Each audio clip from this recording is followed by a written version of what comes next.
Hello, welcome back to the Cricket Nerds. We've catch up on today. Oh, my mic's gone weird. Sorry, team. It's There, got an intro. false start.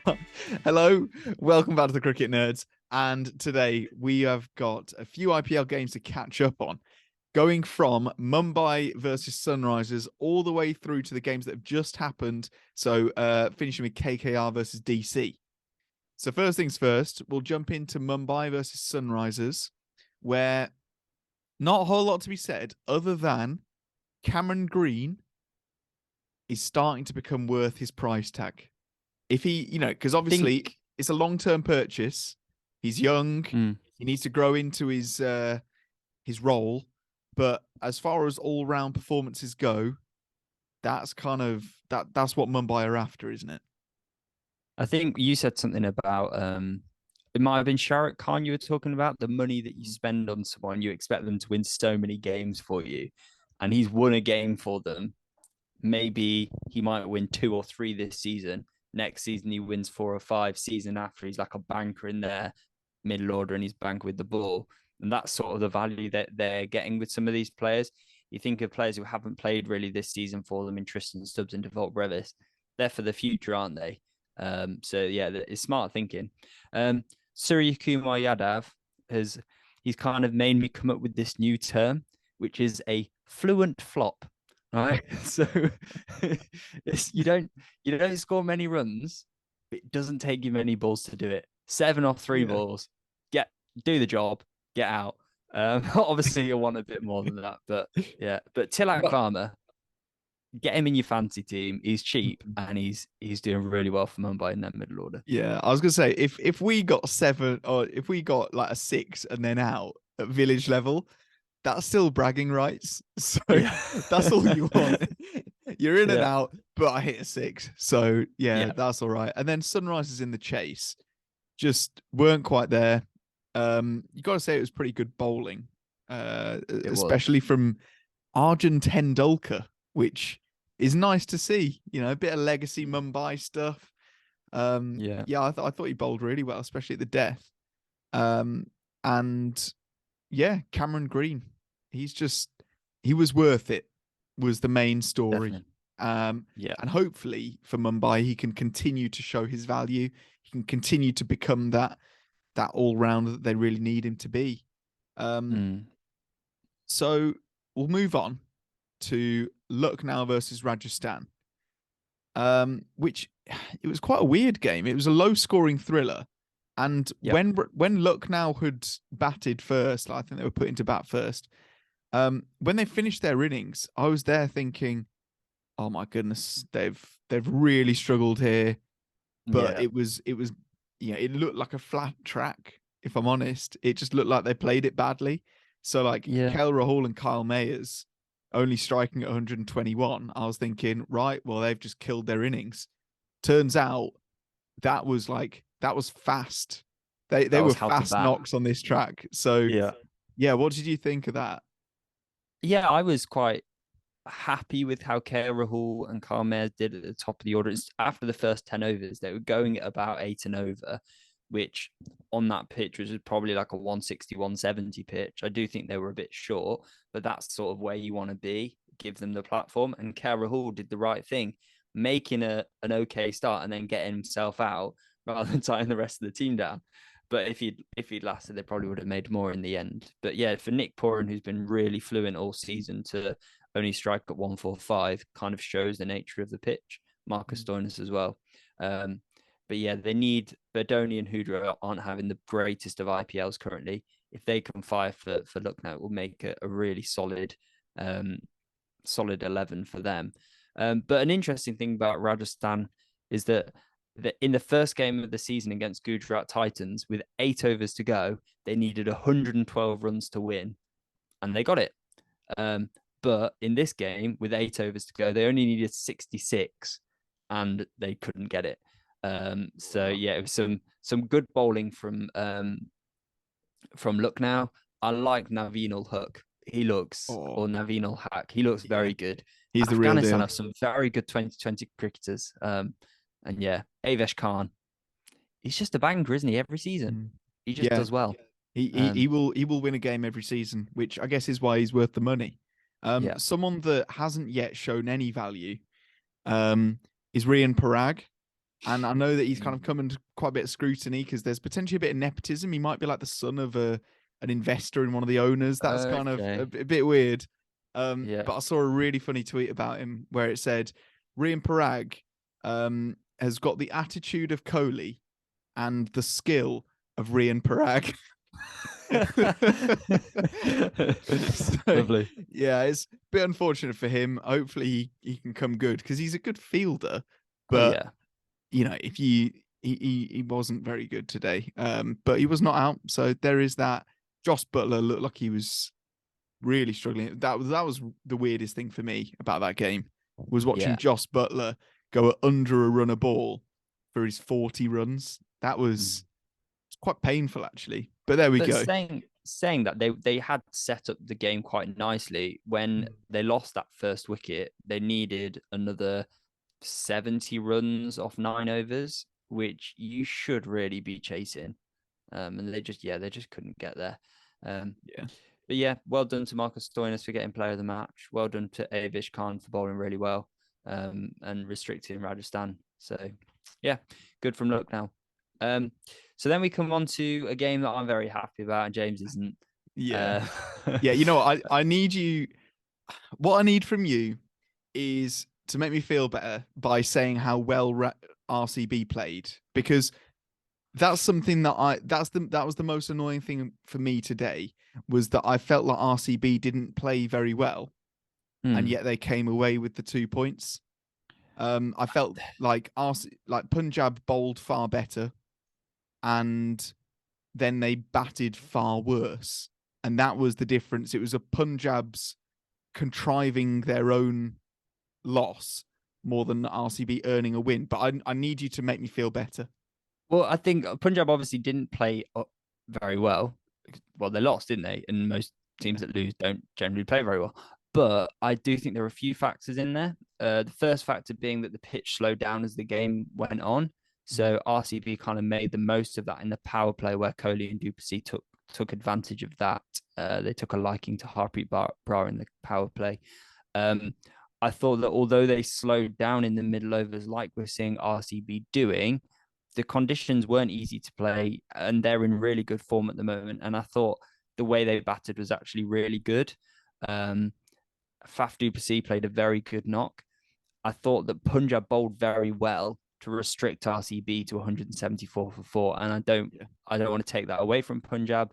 They bowled incredibly well, and they've got the bowlers to do it. And I was sitting there watching it, feeling quite jealous about the depth of death bowling that Punjab have in Ellis Curran and Arshdeep Singh, because we're really lacking in that. And I think it's a massive bonus for Punjab, the fact that Rahul Chahar is looking really class. I've said it in the last time we talked about Punjab. He looks really good, and that's a massive bonus for them.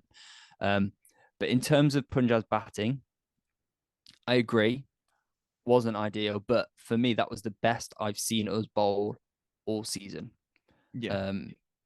So yeah, I don't know if that makes you feel a little bit You know what? better. It does. I'm honestly going to take it. I'll take anything at this point. One thing Punjab are really missing is Shikhar Dhawan. Yeah, massively. Like, his consistency at the top of the order, especially this season, is something that we're desperate for. I believe it's our last 4 games, we've lost a wicket in the first over every single game. And it's not easy to win in those situations. You know, no. You're playing with 9 wickets then for the whole game. And yet somebody like Shikhar Dhawan, who is more likely to stick it out, is invaluable, especially in these kind of run chases where it should have been pretty easy, to be honest.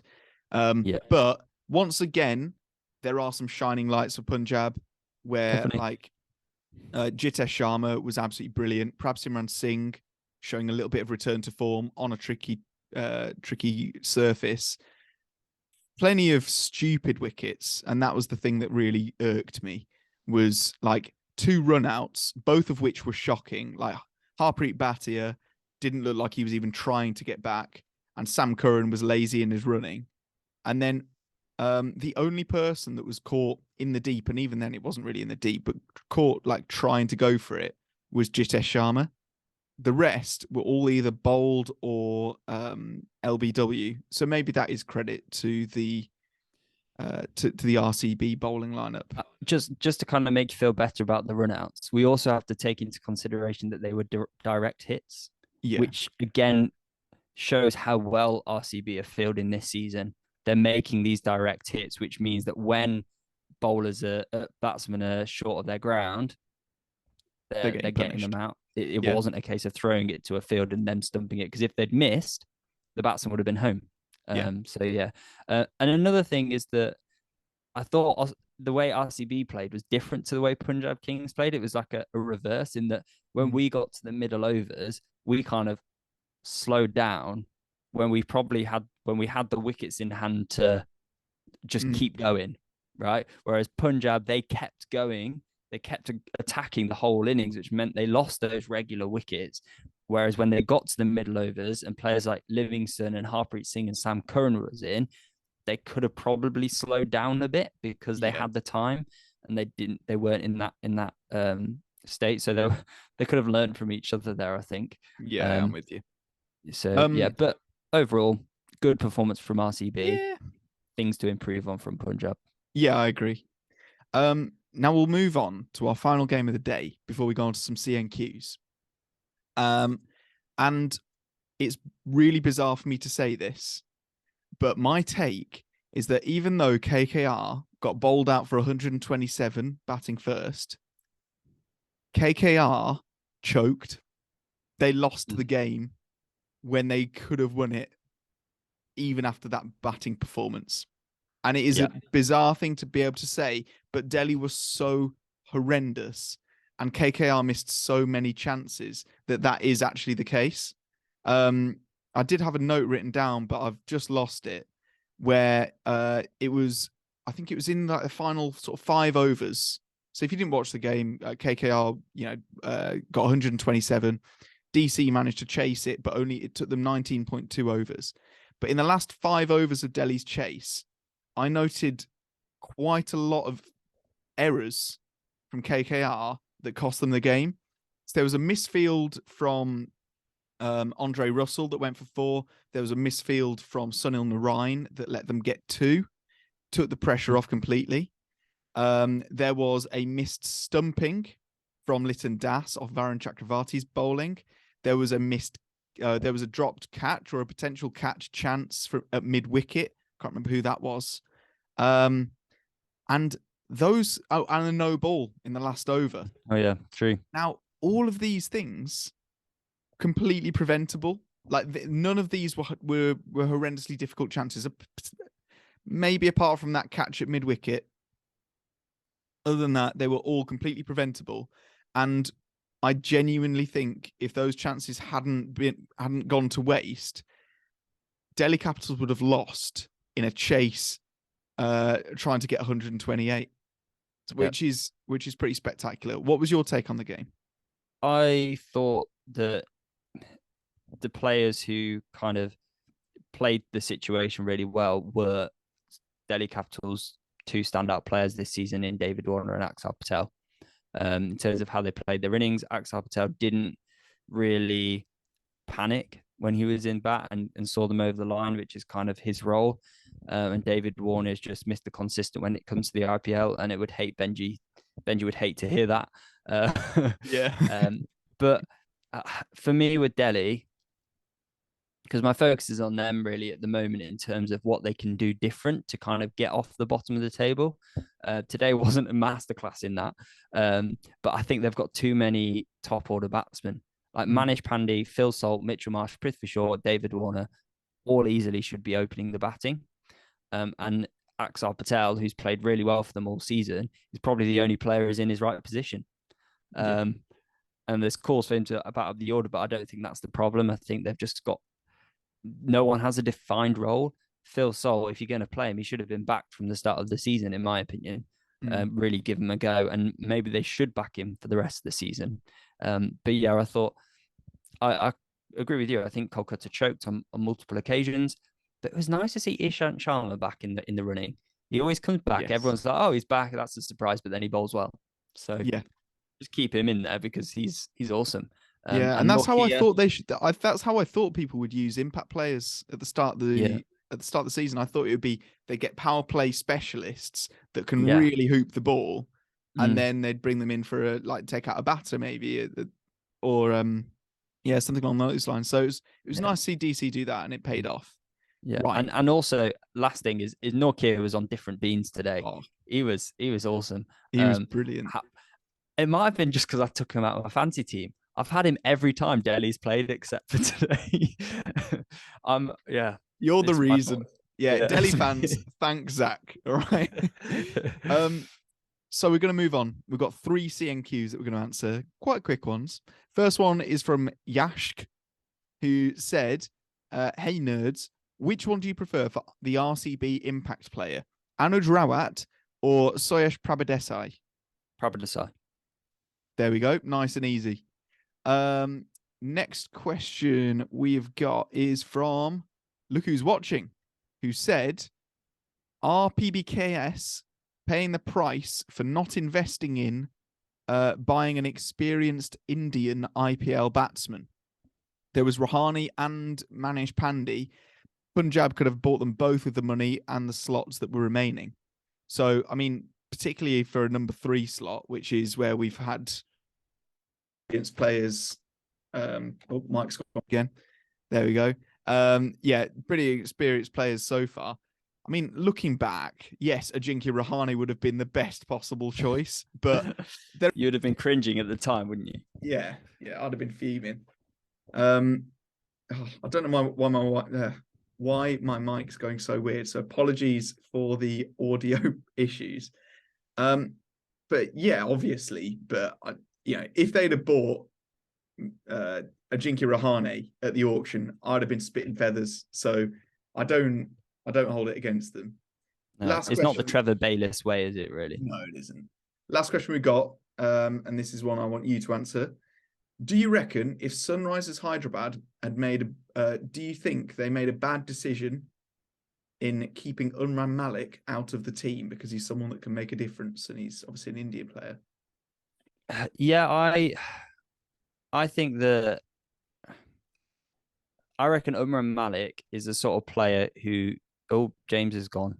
Honestly, this is I'm gonna start again when you're set, and then you can start from where I've started.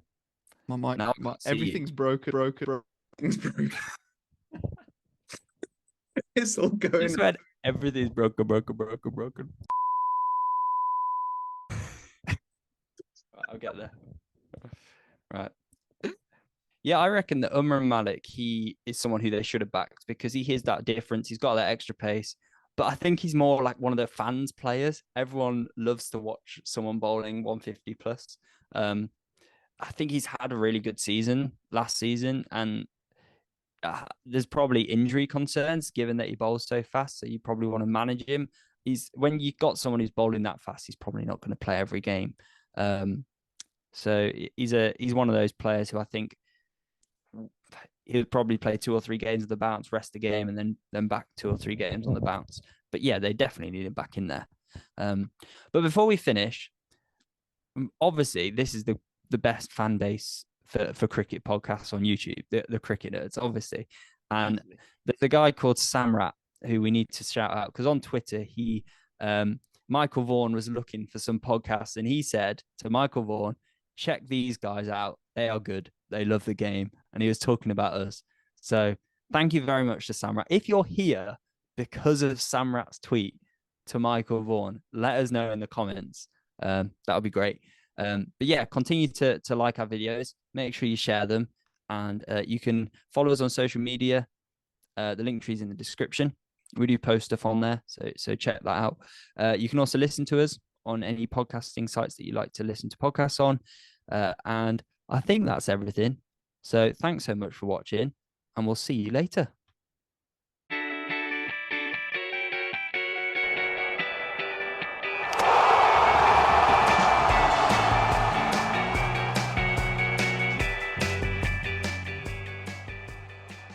I literally no. You just have to finish. Just finish. This is it.